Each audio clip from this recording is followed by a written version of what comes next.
Très bien, rebonjour, rebonjour à tous, pour ceux qui étaient là à la session IAM, et bonjour aux autres personnes qui nous rejoignent. Euh, deuxième webinar de la semaine, le chiffrement de données. Quel est l'agenda? Premièrement, nous allons revenir assez rapidement sur les problématiques de chiffrement et de gestion des clés. Qu'est-ce qui fait que ce genre de problème est compliqué? Ensuite, on va voir comment protéger vos données en utilisant des services de chiffrement d'AWS. On va passer pas mal de temps à parler d'un service qui s'appelle KMS, qui est un service managé de gestion de clés avec un très haut niveau de sécurité et qui est assez facile à utiliser finalement.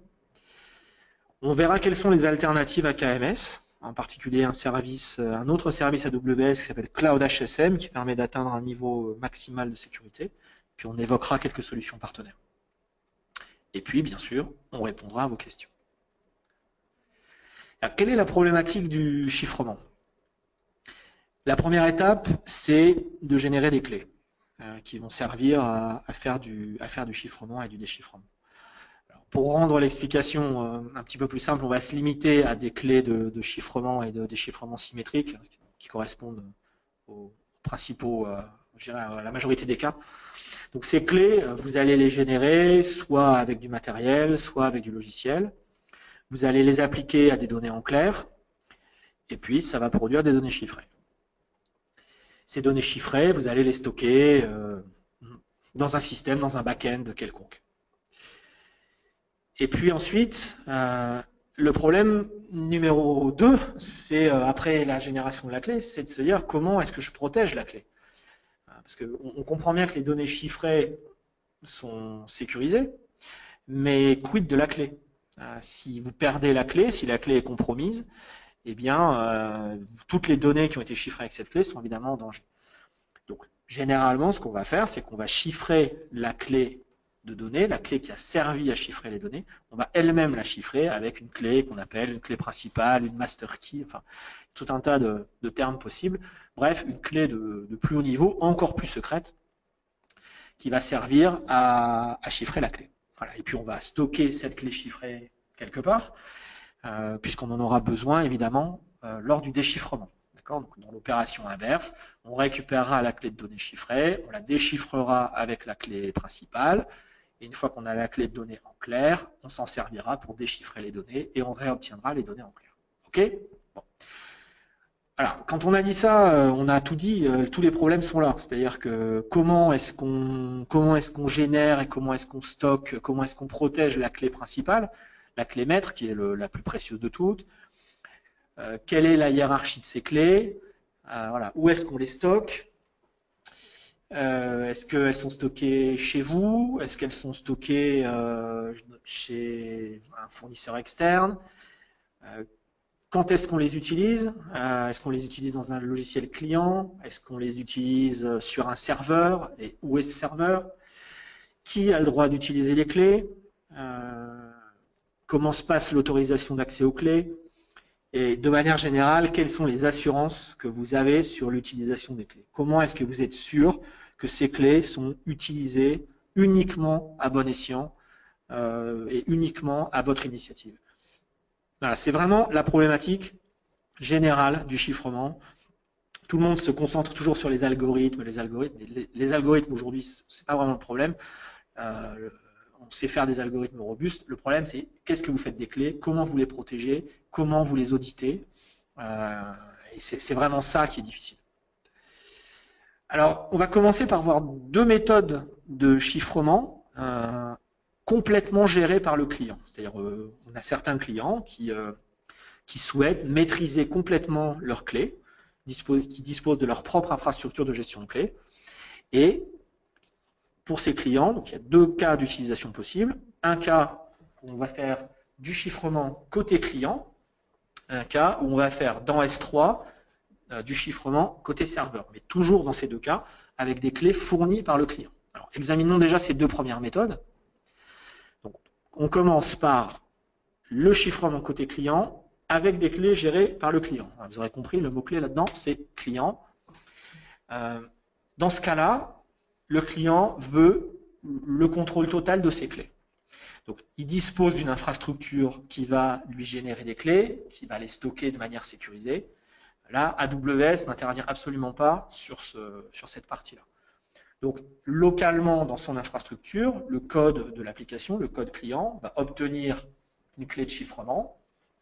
Il va utiliser cette clé et ses primitives crypto locales pour chiffrer les données.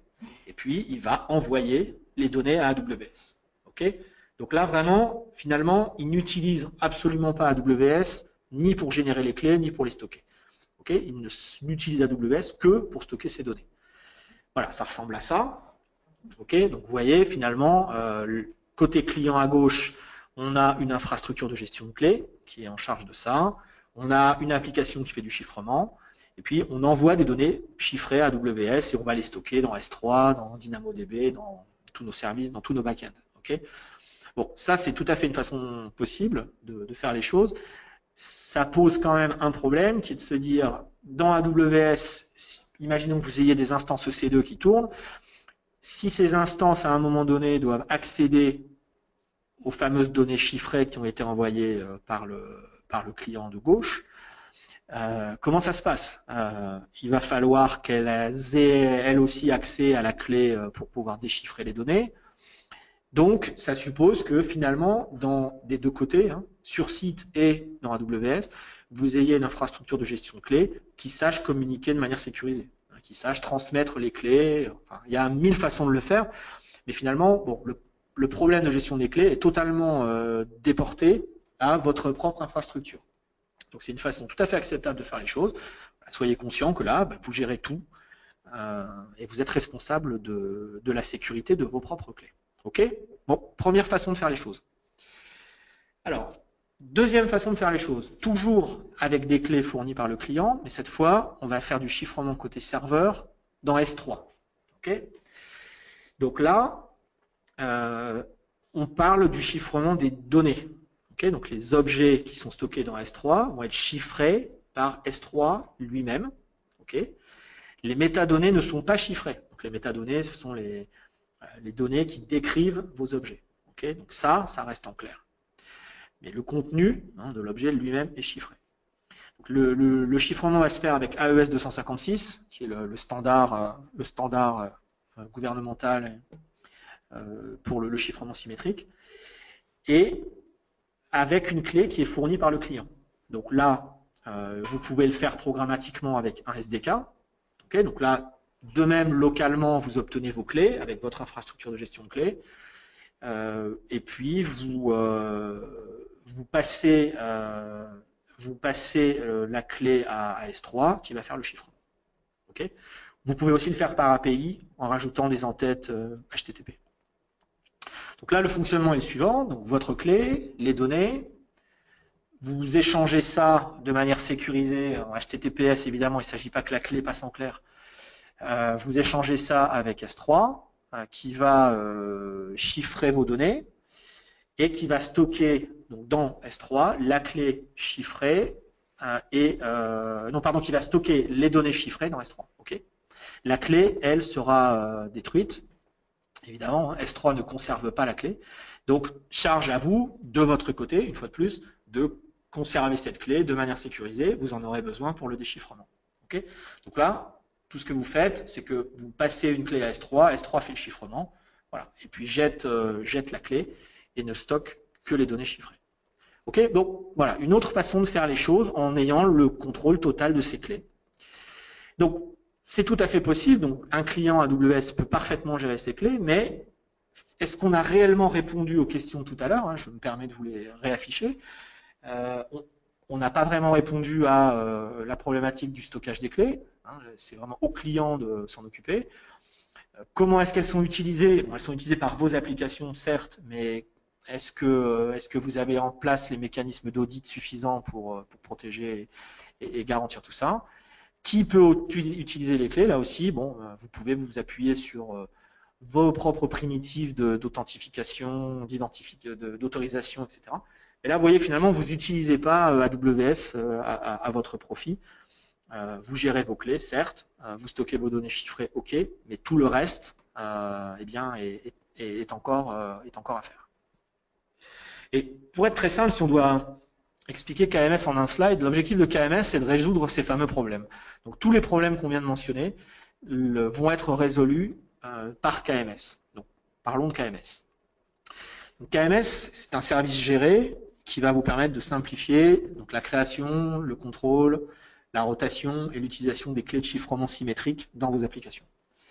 Le gros avantage de KMS, c'est qu'il est intégré avec la plupart des services pertinents d'AWS, donc la plupart des services qui gèrent et stockent des données.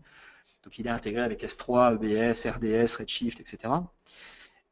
Il est intégré également côté client. Dans les SDK AWS, vous avez un client de chiffrement S3 et Dynamo qui permet d'utiliser KMS, très simplement.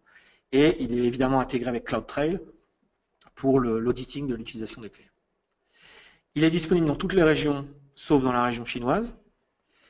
Et sachez que si c'est important pour vous, vous pouvez y importer vos clés. Donc vous pourriez avoir un générateur de clés dans votre infrastructure et vous pouvez importer vos propres clés dans KMS via un échange cryptographique type PKCS1. Voilà, plus d'infos sur ce blog. Okay.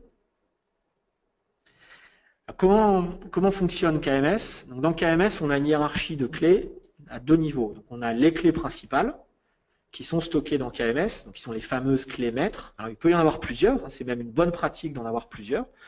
On pourrait en avoir une pour S3, une pour Redshift, une pour d'autres services. Donc ça, ces clés-là, elles vont être, donc, comme on l'a vu à l'instant, soit importées par vous, mais je suspecte dans la majorité des cas, elles vont être générées, créées par KMS, et elles vont servir à chiffrer les clés de données. Donc les clés de données, ce sont, comme on l'a vu tout à l'heure, les clés qui vont chiffrer les données qui sont contenues dans les différents backends. Okay. Donc l'avantage de ce système, c'est que vous avez moins de clés à gérer, hein, vous avez moins de clés à protéger. Finalement, le véritable trésor dans l'histoire, ce sont ces fameuses clés principales, hein, puisque les clés de données, elles seront elles-mêmes chiffrées, protégées par l'algorithme de chiffrement. Vous avez moins de clés à gérer. Vous avez le fait de pouvoir avoir plusieurs clés principales qui vont elles-mêmes servir à générer tout un tas de clés de données. Eh bien, ça veut dire que vous avez un grand nombre de clés utilisées concrètement pour faire le chiffrement, et que donc même si l'une des clés de données était perdue, compromise, eh bien, ça n'ouvrirait qu'au déchiffrement d'une toute petite partie de vos données.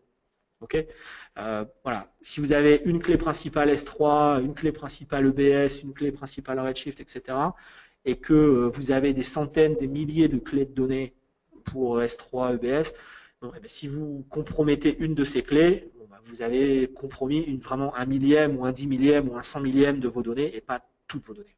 Okay. Et le fait d'avoir un petit nombre de clés principales, évidemment, ça en simplifie grandement l'audit et la surveillance. Alors, avant qu'on me pose la question, mais je veux bien y répondre tout à l'heure et on en parlera beaucoup avec Mathieu demain, on sait très bien que c'est un sujet important. Pourquoi est-ce que vous nous confieriez vos clés? Pourquoi est-ce que soit vous importeriez des clés générées? Pourquoi est-ce que, simplement, pourquoi est-ce que vous feriez confiance à AWS pour chiffrer vos données et stocker vos fameuses clés? Alors, ce qu'il faut bien comprendre, c'est que KMS est conçu de manière à ce que personne ne puisse accéder à vos clés principales. On en parlera demain avec Mathieu, mais sans dévoiler le sujet. Il est impossible aujourd'hui à une seule personne chez AWS d'accéder à vos clés. On a un mécanisme de quorum qui fait que même si on devait accéder à l'une de vos clés, il faut un ensemble de personnes pour le faire. Une seule personne n'a pas les droits suffisants pour le faire. On ne stocke jamais les clés en clair. Donc les clés KMS, elles sont toujours stockées de manière sécurisée, protégée. Les clés principales ne sont jamais exportées. Donc elles sont générées dans KMS et elles ne sortent jamais. Il n'y a aucun mécanisme qui permet d'exporter les clés de KMS. D'accord ? De toute façon, il n'y a aucune raison de le faire puisque ces clés ne servent qu'à chiffrer les clés de données. Okay, donc les clés principales sont dans KMS et elles y restent. KMS ne stocke jamais les clés de données. Donc, KMS va créer des clés de données, les sortir, les envoyer aux services, aux applications qui en ont besoin, mais il ne va jamais les stocker. C'est toujours stocké en RAM. Il ne va jamais les écrire sur un stockage persistant. Okay, et dès qu'il les a générés et utilisés, il va les détruire. On a une séparation très claire des responsabilités entre les systèmes qui manipulent les clés principales et ceux qui manipulent les clés de données. Donc KMS va manipuler les clés principales et puis les services vont manipuler les clés de données. Donc on a une séparation claire, on sait que en termes de sécurité, c'est une fonctionnalité importante. Donc séparation technique, séparation organisationnelle, séparation des équipes. Donc il est impossible que tout le monde puisse accéder à toute la chaîne. Et puis, bon, je l'ai dit tout à l'heure, mais je vais le répéter, on est utilisé et on est audité par des organisations hyper exigeantes en termes de sécurité. Les plus grandes banques utilisent AWS, les organisations gouvernementales utilisent AWS, et vous imaginez que bon, on a dû passer un certain nombre de critères avant que ces clients exigeants nous utilisent. Et pour le démontrer, on a passé un certain nombre d'audits et de certifications, donc SOC 1, 2, 3, PCI DSS, différentes normes ISO, et on a FIPS 140-2 en cours, qui est sans doute une des normes les plus exigeantes pour ce qui est la gestion des clés, qui est une norme gouvernementale américaine. Voilà, donc ces rapports-là sont accessibles, la partie publique est récupérable directement, la partie privée et des audits est accessible sous NDA. Mais voilà, on tient à démontrer que ces services, tous les points que j'ai mentionnés, ils sont vérifiés, audités, pour que vous n'ayez pas à nous croire sur parole, mais que vous puissiez croire les auditeurs qui ont vérifié que tous ces points étaient corrects. Alors, un autre point important qu'on a mentionné tout à l'heure, un autre problème, c'est, ok, les clés sont stockées de manière sécurisée, c'est très bien, mais qui a le droit de s'en servir? Et bien, maintenant que vous avez, si vous avez suivi le webinaire IAM tout à l'heure, vous savez que bien, les clés sont comme tout le reste, soumises aux permissions IAM. Et donc, vous pouvez restreindre l'accès à une clé à un groupe d'utilisateurs ou à un groupe d'instances via un rôle adéquat. Vous pourriez dire que telle application a un rôle qui lui donne le droit de chiffrer, une autre application a un rôle qui lui donne le droit de déchiffrer. Voilà, vous avez toute la granularité d'IAM, toute la rigueur d'IAM pour limiter au maximum l'utilisation de vos clés. Okay, voilà, on fait le lien avec la session précédente. La console KMS, rien de spécial à montrer, voilà, si ce n'est que ça c'est dans mon compte. Vous voyez que par défaut, j'ai déjà plusieurs clés KMS, donc j'ai une clé principale S3, j'ai une clé code commit, j'ai une clé certificate manager, une clé EBS, une clé lambda.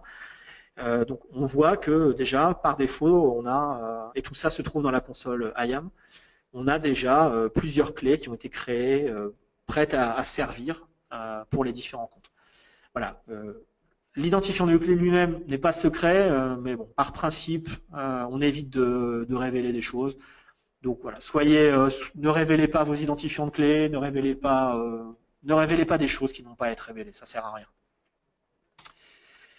KMS peut être utilisé donc en ligne de commande, il peut être utilisé via l'un des SDK. On a 32 API au total pour créer des clés, chiffrer, déchiffrer, faire tourner les clés, etc. Voilà, donc vous trouverez toutes les API documentées sur ce lien, comme d'habitude.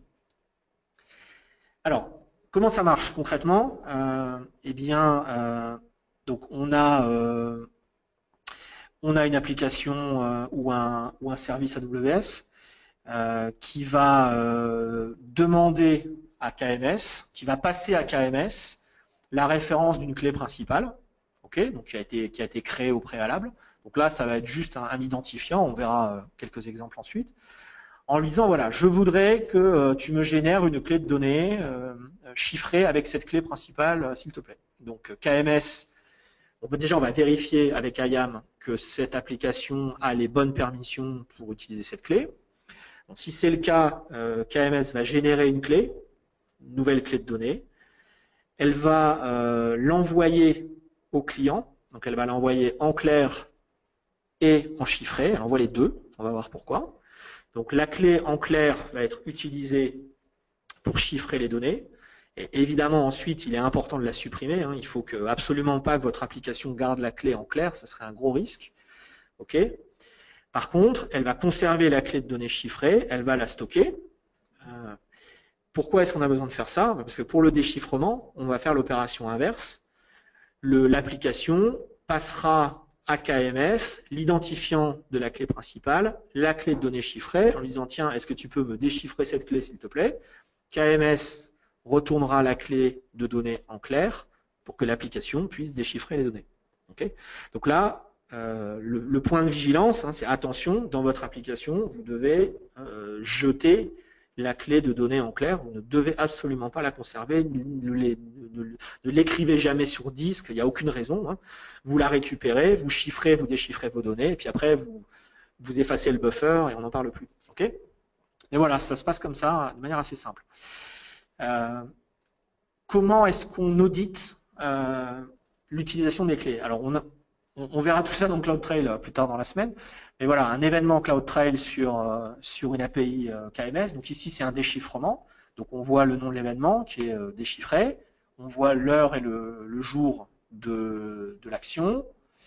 On voit quelle clé a été utilisée pour faire cette action. On voit quelle ressource AWS, ici c'est un volume EBS. Quelle ressource a été utilisée, enfin sur quelle ressource est-ce qu'on a appliqué l'API, à partir de quelle adresse IP, et quelle était l'identité de l'utilisateur. Donc là on voit le nom et les références de l'utilisateur IAM qui a fait cette action. Donc ça, tout ça, ça va se retrouver dans CloudTrail. Et donc lorsque par la suite vous devez auditer et démontrer, soit à des fins internes, soit à des auditeurs, que telle clé n'est utilisée que dans tel contexte, pour telle application, etc., etc. Ce genre d'information va être hyper précieuse. Combien coûte KMS? Alors KMS, ça coûte 1 $ par clé par mois, c'est facile à retenir, et ça coûte 3 cents pour 10 000 appels d'API. Okay, sachant que vous avez un niveau d'usage gratuit qui est de 20 000 appels par mois. Voilà, donc bon, ça paraît pas exorbitant. Vous des clés, vous n'en aurez pas. On parle de clés, des clés principales. Donc vous n'en aurez pas des milliers. Et voilà, quant aux appels, bon, il faudrait vraiment faire un immense nombre d'appels KMS pour que la facture devienne importante. Donc voilà, il me semble que pour la fonctionnalité, c'est un service qui est, on va dire, économique. Alors, maintenant qu'on a vu KMS, on peut voir comment utiliser KMS cette fois, côté client et côté serveur, pour ne plus avoir à gérer sa propre infrastructure de clés. Okay, donc finalement, les deux cas qu'on va voir maintenant sont un peu le cas miroir des deux cas qu'on a vu tout à l'heure, où malheureusement le client était obligé de gérer sa propre infrastructure de clés. Alors, on commence par le chiffrement côté client, mais avec des clés KMS. Donc cette fois, donc le code client va appeler KMS via le SDK AWS. Donc par exemple, on a un client pour S3 qui s'appelle Amazon S3 Encryption Client. On va lui passer l'identifiant d'une clé KMS, donc d'une clé maître. Et c'est vraiment juste un identifiant, j'insiste, c'est pas la clé. Hein, la clé elle-même, elle ne sort jamais de KMS. Donc ça va être l'identifiant de la clé. Ce qu'on n'a pas vu dans la console tout à l'heure parce que je l'ai masqué, mais c'est de cette information-là que je parle. Okay, donc on passe l'identifiant de la clé. Ensuite, le SDK, lui, va dialoguer avec KMS pour recevoir une clé de données. Okay, donc il va recevoir cette fameuse clé de données en clair et chiffrée. Avec la clé en clair, il va chiffrer les données. Et puis ensuite, il jette la clé. Donc ça, c'est le SDK qui vous garantit que cette clé n'est jamais stockée. Et puis, il va envoyer les données chiffrées à AWS.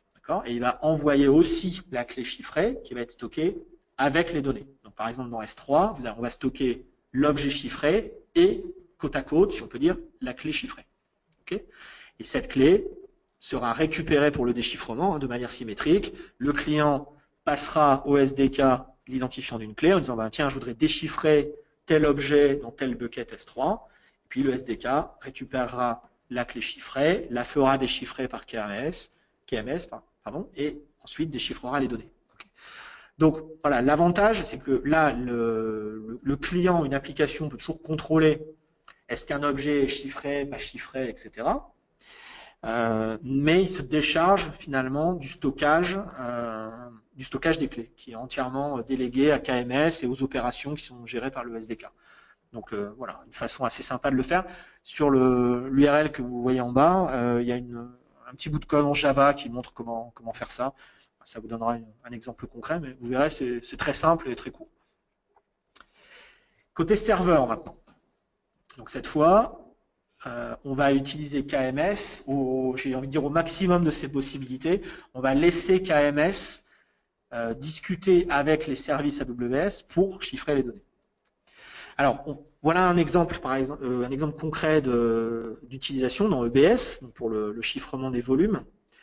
Donc là, que ce soit dans la console ou que ce soit en ligne de commande, vous voyez, il y a les deux seules informations que vous devez fournir, c'est est-ce que vous voulez chiffrer ou pas le volume.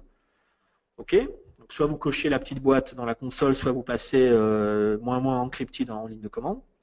Et puis vous passez l'identifiant de la clé. Voilà, c'est tout. C'est tout ce que vous avez à faire. Pour ça, je trouve que c'est vraiment une façon, quand je dis aux gens chiffrer, chiffrer, chiffrer, c'est super simple. Tout ce que vous avez à faire, vous créez une clé dans KMS, c'est un appel d'API, et puis ensuite, avec l'identifiant de cette clé, eh bien, vous dites simplement à AWS, ici en l'occurrence, d'encrypter et la clé avec laquelle vous l'écryptez. C'est tout. C'est tout ce qu'il y a à faire. Franchement, ça pourrait pas être plus simple. Donc, il y a, de mon point de vue, aucune raison de ne pas le faire. Voilà. Donc, chiffrez toutes vos données. Deuxième exemple, dans Redshift, notre data warehouse, c'est la même chose. Là, quand vous créez une base de données, quand vous créez un cluster, vous allez pouvoir lui passer l'identifiant d'une clé KMS en lui disant voilà la clé qui doit te servir à générer des clés de données pour chiffrer mon cluster Redshift. C'est tout. Voilà. Et le simple fait de faire ça, ça va chiffrer toutes vos données dans Redshift en AES 256.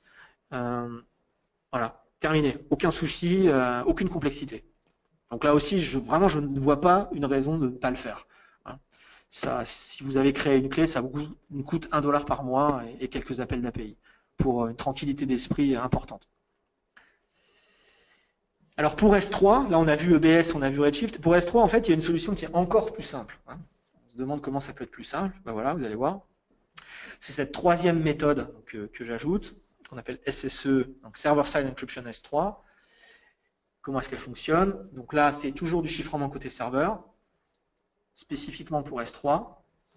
Et donc là, comme tout à l'heure, on va chiffrer les données, mais pas les métadonnées. Okay, et là, chaque objet est chiffré avec une clé unique. Donc là, vous voyez le niveau de sécurité. C'est-à-dire quand je disais qu'on va créer plein de clés de données, là, c'est même une par objet. Donc si une clé de données était compromise, eh bien, bon, vous compromettez un objet dans S3, un seul. Pas tout votre bucket, pas tout votre compte, juste un objet. C'est un risque de sécurité très très faible. Et donc ces clés-là, elles vont être générées automatiquement par S3 avec l'aide de KMS sur la base d'une clé principale qui va tourner régulièrement. Et donc ça, on peut le faire dans la console, on peut le faire évidemment en SDK, et on peut le faire aussi par API.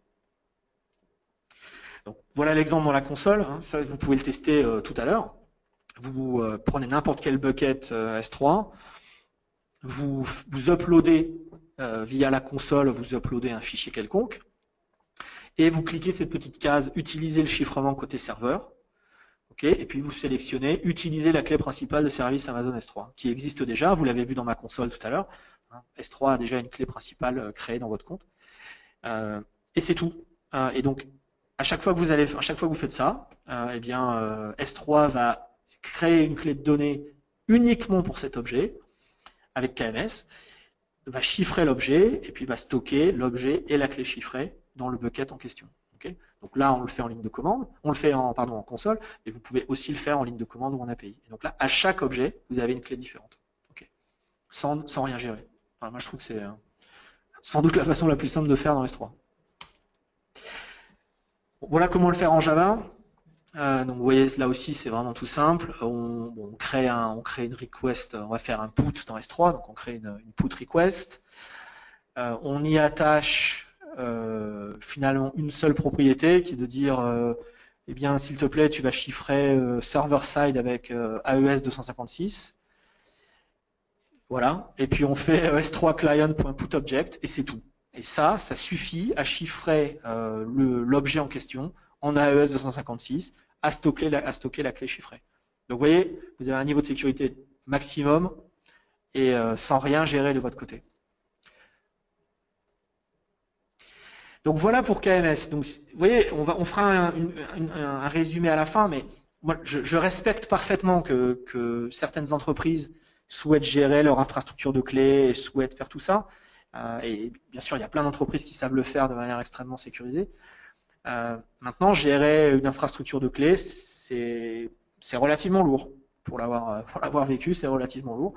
Et dans la majorité des cas, pour l'immense majorité des entreprises, c'est pas nécessaire de faire ça. Et KMS vous décharge vraiment de tout ça. Et vous voyez, l'utilisation de KMS, c'est un appel de création de clés. Et puis ensuite, soit du chiffrement côté client, avec les SDK, pourquoi pas, soit du chiffrement côté serveur en laissant KMS discuter avec les services. Et tout ce que vous avez à dire dans ces cas-là, c'est je veux chiffrer et voilà la clé principale avec laquelle tu vas générer des clés de données. Point. Donc c'est vraiment, c'est presque gratuit en termes d'effort et en termes de coût, c'est relativement faible. Néanmoins, pour certaines entreprises soumises à des niveaux de régulation très très importants, on peut penser à la finance, mais ce ne sont pas les seuls, on a besoin d'un niveau encore plus élevé. Et pour avoir ce niveau encore plus élevé, on a conçu un autre service qui s'appelle Cloud HSM. Alors HSM veut dire Hardware Security Module. Et le mot important là-dedans, c'est hardware, puisque c'est un équipement matériel, qui est un équipement SafeNet, donc Gemalto, qui va être hébergé dans notre data center, qu'on va configurer et installer dans votre VPC et dont vous aurez l'usage exclusif. Donc, on aura un administrateur AWS, mais qui va uniquement gérer l'équipement physique, qui va juste vérifier que l'équipement est alimenté électriquement, connecté au réseau, etc. Qui va juste gérer le fait que l'équipement est allumé et qu'il fonctionne. Et en revanche, tout le reste, l'utilisation, le côté administration, sécurité de l'équipement, c'est vous. Voilà. Donc c'est pour ça que je parle d'usage exclusif. Bien sûr, il y a quand même un admin qui vérifie que le HSM fonctionne, mais l'usage crypto du HSM, c'est uniquement le client. Donc là, vous pourrez faire du chiffrement symétrique ou asymétrique, donc de la PKI si c'est nécessaire. Et j'insiste, vous êtes absolument le seul à avoir accès aux clés et aux actions effectuées sur les clés. Okay, donc là, on arrive et c'est un équipement qui est dédié. C'est-à-dire que vous êtes le seul à utiliser ce HSM. C'est un HSM par client. Là, ils ne sont pas du tout mutualisés. Donc cet équipement-là, il est disponible dans 11 régions aujourd'hui, donc dans les deux régions européennes, pas encore à Londres. Vous avez vu qu'on a lancé une région à Londres, en fait. Voilà. On pense que... Ouais, Hugo se marre. Mais... Bon, les Français, Paris est la prochaine sur la liste, quand même, j'espère. Ça va être à nous bientôt, hein, en 2017. On y croit.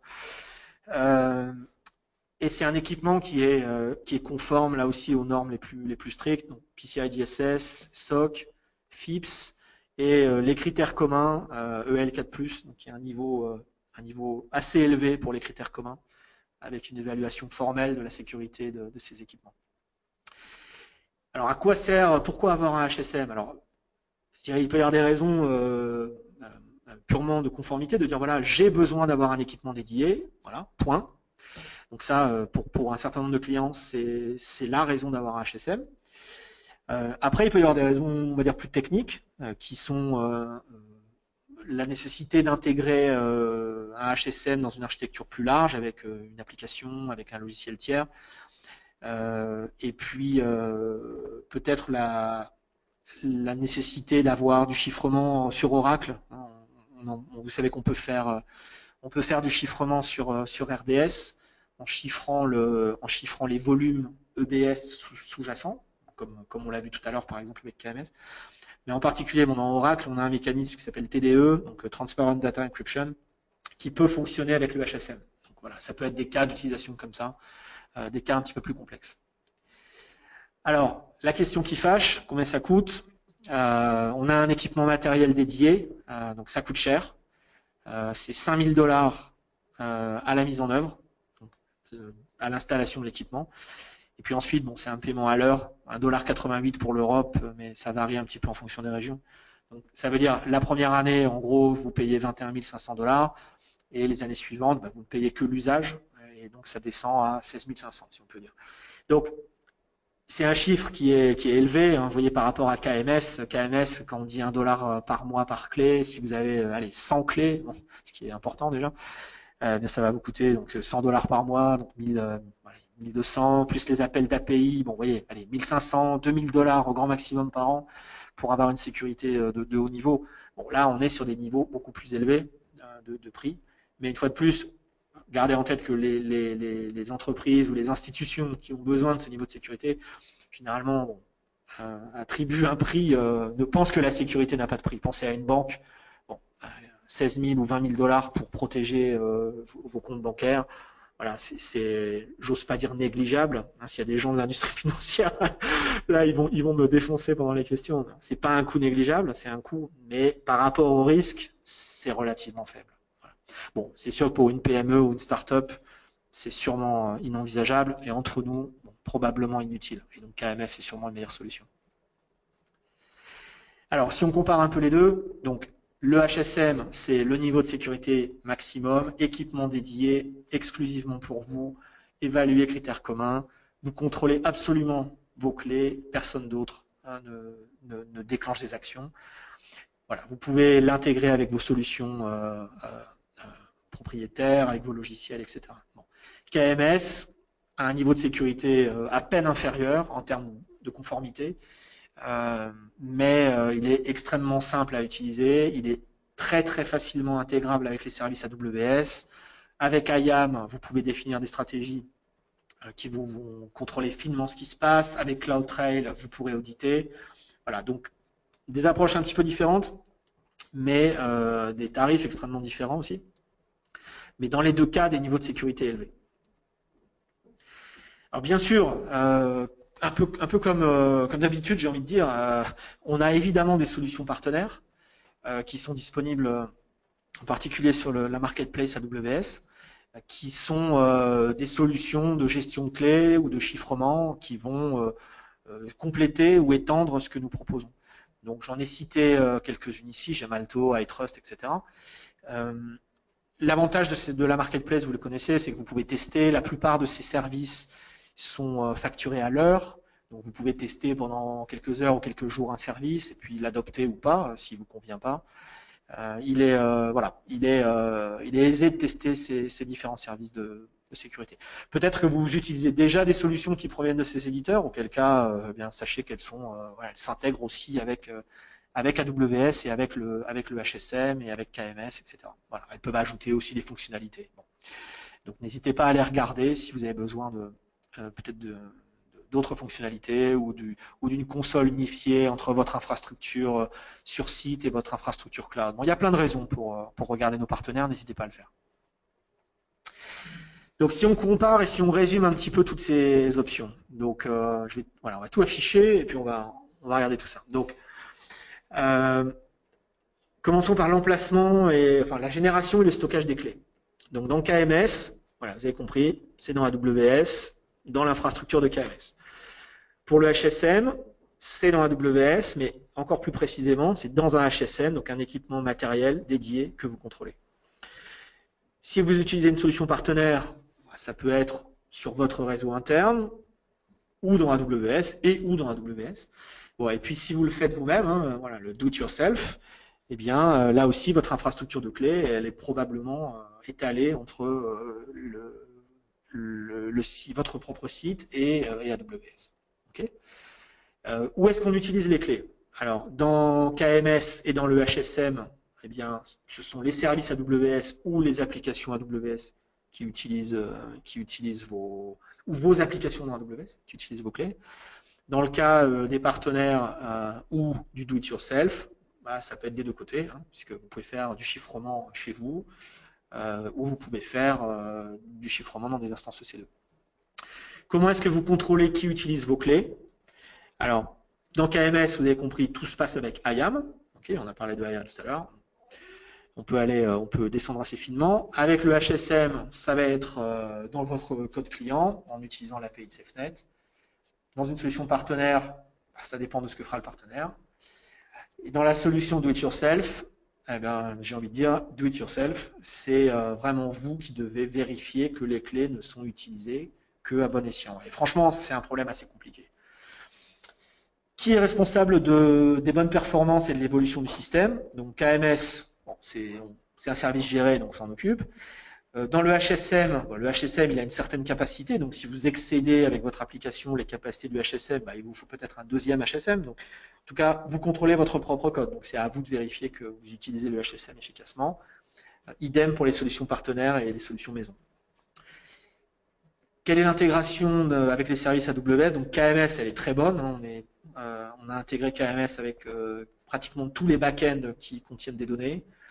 Avec le HSM, c'est différent. On peut faire du Redshift, on peut faire du RDS un petit peu avec Oracle, mais voilà, c'est pas intégré avec les autres services. Donc là, c'est à vous de le faire. Idem pour les solutions partenaires et le do-it-yourself. Quant au prix, pour KMS, c'est vraiment du paiement à l'usage. Hein, je répète, c'est $1 par mois par clé, plus des fractions de cents pour les API. Le HSM, c'est par heure. On n'oublie pas quand même qu'il y a $5000 de frais d'installation. Pour les solutions partenaires, ça dépendra du modèle de licensing. Ça peut être par heure, par mois, par an. Pour le do-it-yourself, ça dépendra de ce que vous faites. Vous pouvez avoir peut-être des licences à payer pour votre déploiement sur site et peut-être même dans votre déploiement sur AWS. Voilà, donc là, c'est difficile de donner un ordre de grandeur. Quelques ressources complémentaires. Donc les liens sur KMS, HSM, le blog sécurité d'AWS qui est un des plus vivants, un des plus intéressants à mon avis. Les autres aussi, mais celui-là vraiment a beaucoup d'activités. Je vous le conseille chaudement. Une session récente de reInvent, alors qui n'est pas une session produit KMS, Cloud HSM, qui est vraiment une session sur pourquoi est-ce que le chiffrement est un problème compliqué et pourquoi il ne suffit pas de chiffrer pour que tous vos problèmes disparaissent. Excellente session reInvent, et vraiment je la conseille à tout le monde. Elle est abordable, vraiment, même si vous n'êtes pas du tout un spécialiste crypto. Si vous voulez comprendre pourquoi c'est compliqué de faire du chiffrement, vraiment très bonne session. Et puis, pour les plus mordus d'entre vous, on a un livre blanc sur les détails crypto de KMS.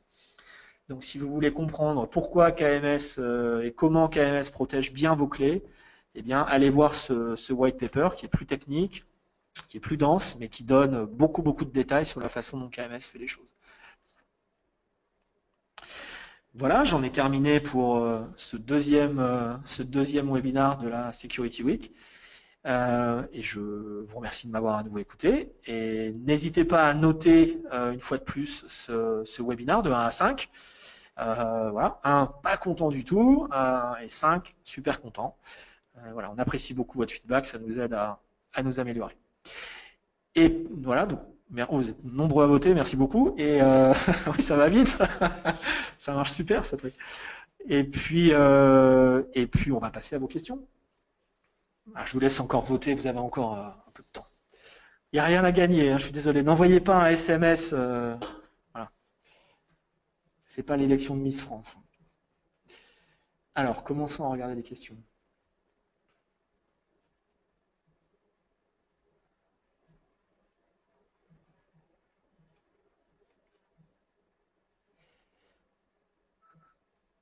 Ouf, on en a une tonne. Alors,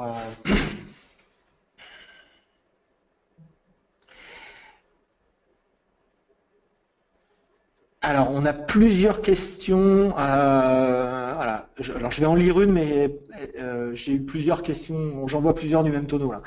En gros, comment protège-t-on la master key qui chiffre la clé de données? Donc, comment est-ce qu'on protège les clés principales dans KMS?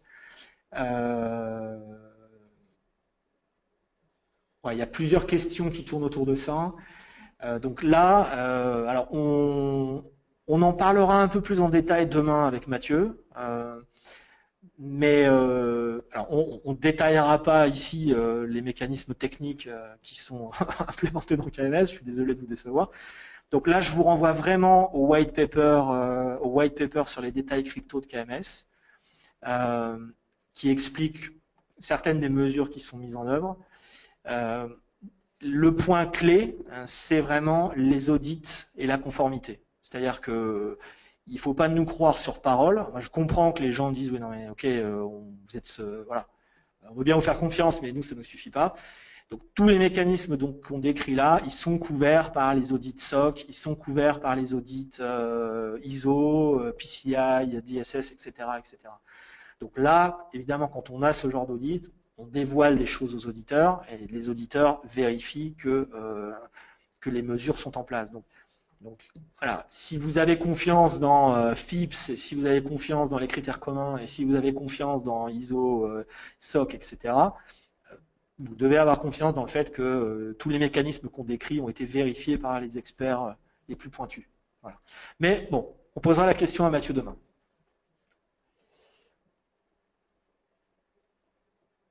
Alors, qu'est-ce qu'on a d'autre?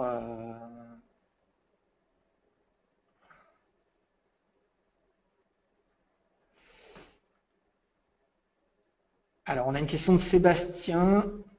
Alors, est-ce que ce sont les données qui sont chiffrées ou bien les volumes sur lesquels ces données sont stockées?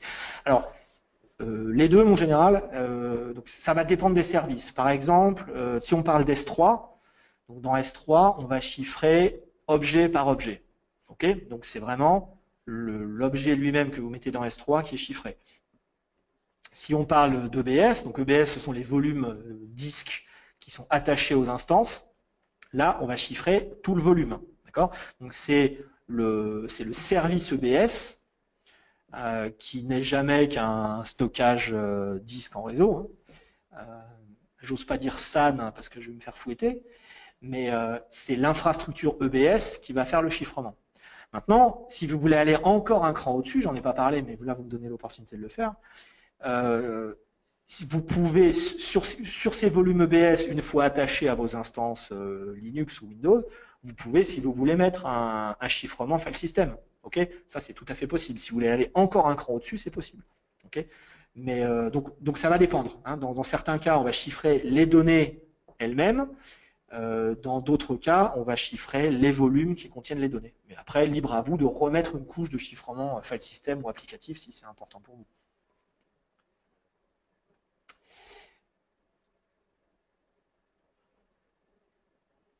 Alors, qu'est-ce qu'on a d'autre?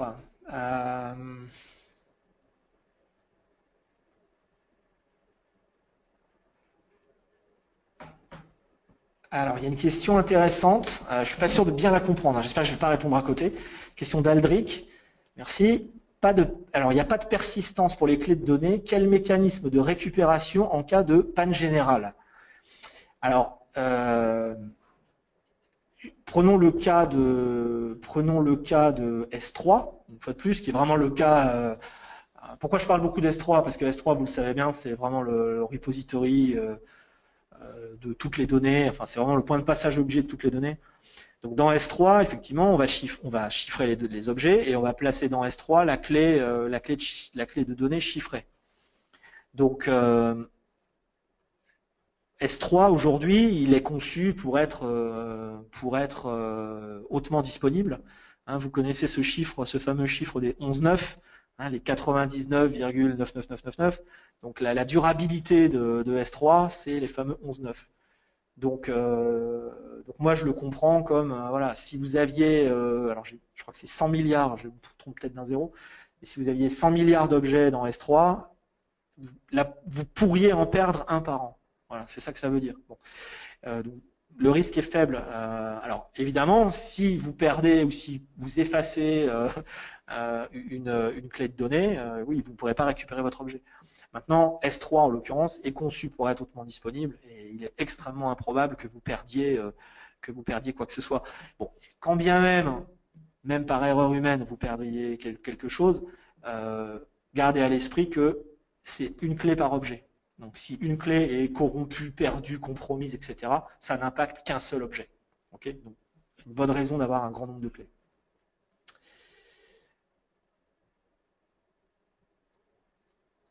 Alors, une question de Jean-Pierre encore sur S3. Le chiffrement S3 par objet démultiplie-t-il les coûts de chiffrement? Alors, si vous chiffrez chaque objet, oui, vous aurez un appel encrypt pour chaque objet et un appel decrypt pour chaque objet. Donc, si vous avez des centaines de millions d'objets et que vous y accédez tous les jours, oui, ça finit par faire un certain nombre d'appels d'API. Vous avez vu, on est à 3 centimes pour 10 000 appels, si je ne dis pas de bêtises. Oui, donc si vous faites des centaines de millions d'appels aux API par jour, ça finit par faire un petit chiffre. Voilà. Maintenant, est-ce que à vous de réfléchir sur est-ce que tout mérite d'être chiffré? Généralement, non. Il y a des fichiers temporaires, des fichiers d'entrée. Bon, à vous de voir. Est-ce que vous chiffrez les images? Est-ce que vous chiffrez les JavaScript? Bon, je sais pas. À vous de réfléchir. On vous donne en tout cas la possibilité de tout chiffrer facilement. Voilà, à vous de voir, de faire votre analyse de risque et de voir ce qui le mérite vraiment et ce qui ne mérite pas.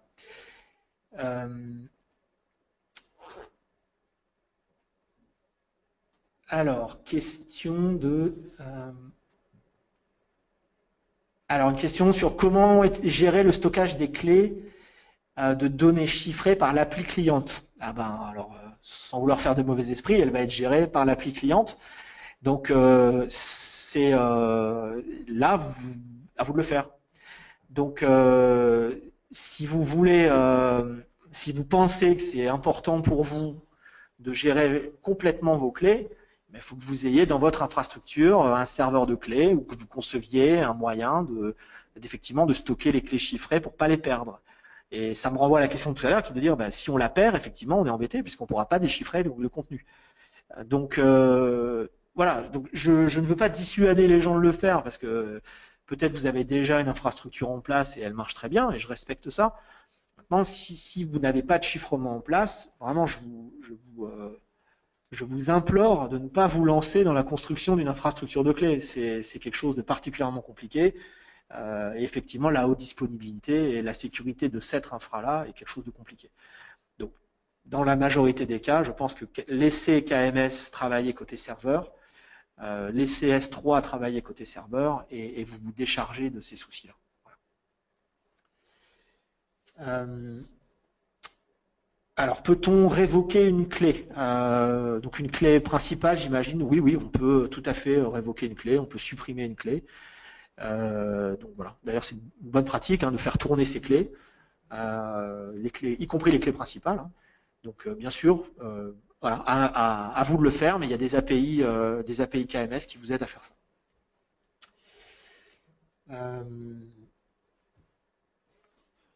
Qu'est-ce qui me reste? On a encore un peu de temps, Hugo? Ouais, c'est bon.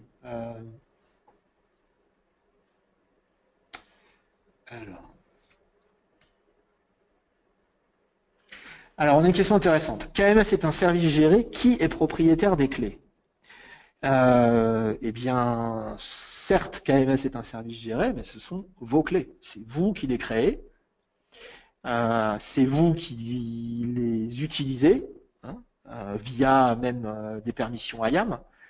Donc c'est vous qui les faites tourner, c'est vous qui les révoquez, c'est vous qui les effacez. Enfin, donc ce sont vos clés. Voilà. Alors vous allez me dire oui, mais j'y ai pas accès. Je peux pas lire la valeur de la clé. Alors c'est vrai, mais personne ne peut. Donc et de toute façon, vous n'en avez pas besoin, puisque ça serait un mécanisme extrêmement dangereux que de vous laisser lire la valeur de la clé, puisque ça autoriserait un point de sortie des clés KMS, des clés principales. Et voilà, ce serait un boulevard pour les problèmes de sécurité. Donc ce sont vos clés, vous en faites ce que vous voulez, vous les détruisez quand vous voulez, voilà. Mais ce sont vos clés, pas de doute là-dessus. Alors, question de François, quels sont les impacts du chiffrement sur les performances? Ça, c'est une bonne question qu'on me pose souvent aussi. Alors, les appels KMS, ils sont hyper rapides. Vous voyez de quoi on parle. Le fait de faire un appel à KMS en disant génère-moi une clé, bon, on génère une clé aléatoire de 256 bits. Bon, c'est pas des choses qui vont prendre longtemps. Donc, je pense que les appels d'API eux-mêmes ne sont pas un overhead, significatif. A fortiori, si vous les faites depuis votre infrastructure AWS ou si ce sont les services qui les font. Donc, quand Redshift fait un appel KMS, bon, on peut s'attendre à ce que ça soit à la vitesse de l'éclair. Après, je pense que là où il faut être un peu plus prudent, ça va être sur le chiffrement des volumes. Donc, si vous faites, prenons le cas d'EBS par exemple, si vous faites du chiffrement des volumes EBS, il y a un impact assez négligeable, puisque c'est le hardware d'EBS, donc c'est vraiment les bits de stockage EBS qui vont faire le chiffrement. Donc c'est pas l'instance. Je pense que c'est sans doute la question sous-jacente. C'est pas l'instance EC2 qui fait le chiffrement. C'est vraiment le hardware de stockage. Donc Donc, vu de l'instance EC2, en particulier si elle n'est pas puissante, si c'est une T2, il n'y a pas d'impact particulier. Sur RDS, c'est pareil, il n'y a pas de problème si vous faites du chiffrement avec des volumes avec RDS, ça doit être vraiment négligeable. Quand vous commencez à faire du chiffrement type TDE et ce genre de choses, bon, il peut y avoir un petit impact, mais bon, c'est difficile de chiffrer, il faut faire des tests et ça va essentiellement dépendre des tailles d'instances. Okay. Donc voilà, la réponse courte, c'est dans la grande majorité des cas, pas d'impact sur les perfs. Mais c'est vrai que c'est une bonne question.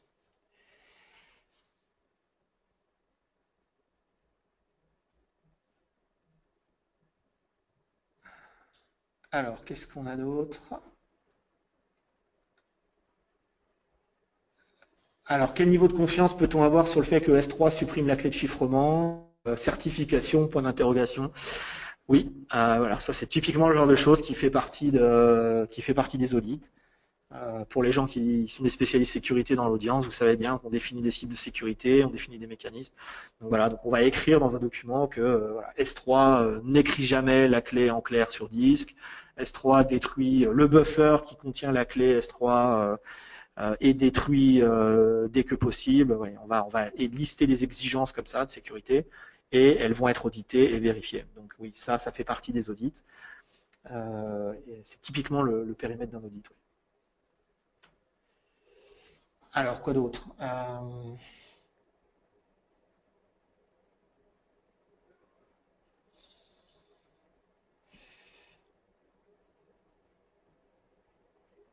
Alors, le chiffrement sur S3 fait-il partie du modèle de tarification KMS?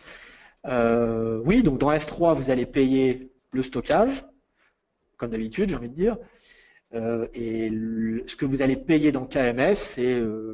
alors, si vous utilisez la clé, j'ai envie de dire par défaut, d'S3, bon, il n'y a pas de clé à créer.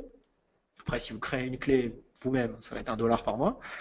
Et puis, vous allez payer les API. Voilà, donc c'est ce que je disais tout à l'heure. Si vous faites du chiffrement systématique sur tous vos objets dans un bucket, chaque fois que vous lisez un objet et que vous le déchiffrez, ça fait un appel. À chaque fois que vous le rechiffrez parce que vous l'avez modifié, ça fait un appel. Donc là, oui, ce que vous verrez dans la facture KMS, c'est juste ça. C'est très simple, hein, c'est les clés, combien de clés par mois et combien d'appels d'API vous avez fait. Voilà. Donc une fois de plus, bon, tout ne mérite peut-être pas d'être chiffré, soyez critiques. Alors, une question, alors KMS est-il réellement pertinent si IAM est correctement configuré? Alors, oui, c'est important de bien configurer IAM. IAM, ça va restreindre l'accès à des API. Donc, restons sur l'exemple d'S3 parce que c'est sans doute le plus simple à comprendre. Donc, vous pouvez interdire l'accès à tel ou tel bucket dans S3, d'accord? Donc là, vous pourriez me dire, bah, pourquoi je chiffrerais? Parce qu'après tout, il n'y a que les personnes qui ont accès à ce bucket S3 qui ont accès. Donc, mais je pense que ce sont deux choses différentes. C'est-à-dire qu'il faut des politiques IAM les plus restrictives possibles pour dire il n'y a pas d'accès logique aux ressources en question. Et je pense que le chiffrement, c'est un autre problème, c'est de se dire, si jamais il y avait néanmoins un accès logique, ou si jamais un des utilisateurs autorisés à accéder à ce bucket décidait d'y voler des fichiers, eh ben, ils sont chiffrés. C'est deux choses différentes. L'autorisation d'accès, c'est très bien, c'est le point de départ. Le chiffrement, c'est une protection supplémentaire. C'est de dire, s'il y a un accès, s'il y a un vol de credentials IAM, eh bien, les données en question sont chiffrées. Donc, voilà, c'est inexploitable. Donc, je ne vous encouragerai pas à ne pas chiffrer, jamais. Je vous encourage à bien configurer IAM et à chiffrer tout ce qui pourrait être critique pour votre entreprise, pour votre business, et tous ceux dont la fuite ou le vol pourrait être un gros problème. Donc ce sont vraiment deux choses différentes. Les rapports des audits AWS sont-ils disponibles? Alors, dans la plupart des audits, il y a une partie publique et une partie privée. Donc la partie publique, quand elle est disponible directement sur notre site. Donc là, vous allez sur aws.amazon.com/compliance. Vous trouverez la liste des certifications et la liste des audits techniques, et des audits publics. Et si vous voulez accéder à la partie privée des audits, on a lancé juste après re:Invent un service qui s'appelle Artifact, qui doit être le plus obscur maintenant des services AWS, qui est donc un service intégré dans la console et qui vous permet de demander à avoir accès aux parties non publiques des audits. Alors, ça suppose la signature d'un NDA, il y a quelques critères, sinon, à quoi ça sert qu'elle soit privée. Donc sous réserve que vous ayez signé un NDA, etc., vous pouvez accéder à ces rapports. Voilà, donc Artifact dans la console.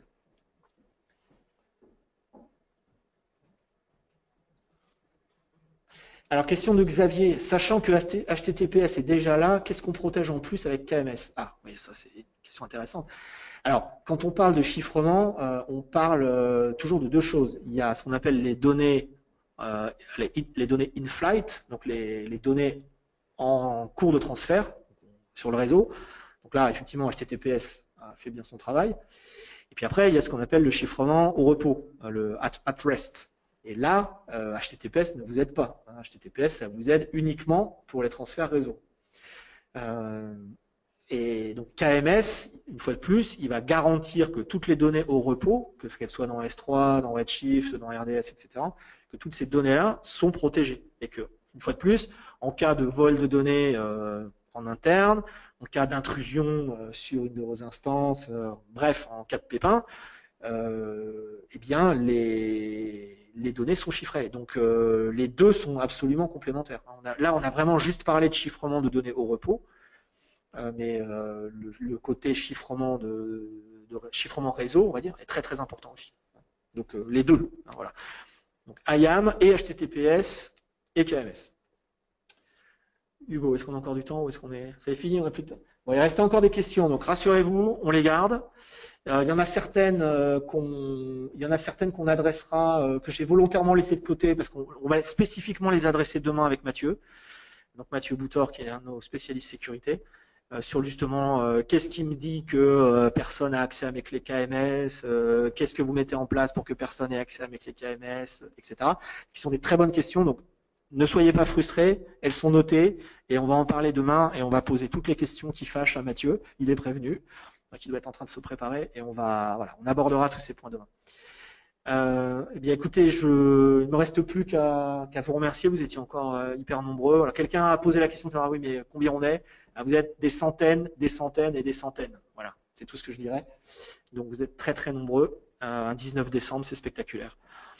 Merci beaucoup. Merci beaucoup pour le feedback qui est très bon. Donc, ça fait très plaisir. On a passé beaucoup de temps à préparer ces webinaires. On fait vraiment le maximum pour que vous soyez contents. On garde toutes les questions que vous avez posées et auxquelles on n'a pas répondu. Et donc, on vous donne rendez-vous demain pour... Je ne sais pas si on ne voit plus mon écran, Hugo. C'est pas grave. Donc, demain à 15h30. Donc, voilà, merci.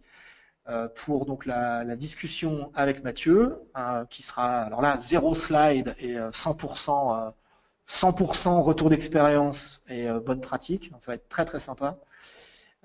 Et puis, on enchaînera avec le premier update sur les nouveautés annoncées à re:Invent, qui sont assez peu liées à la sécurité, mais bon, il y a beaucoup de choses rigolotes. Et voilà, je pense que je vais m'autoriser quelques démos, je n'en dis pas plus. Voilà, merci beaucoup. Allez prendre un bon café ou une bonne bière, pourquoi pas, ça va être l'heure. Hein. Et je vous donne rendez-vous demain avec Mathieu et Hugo pour continuer cette Security Week. Merci beaucoup, très bonne soirée et à demain.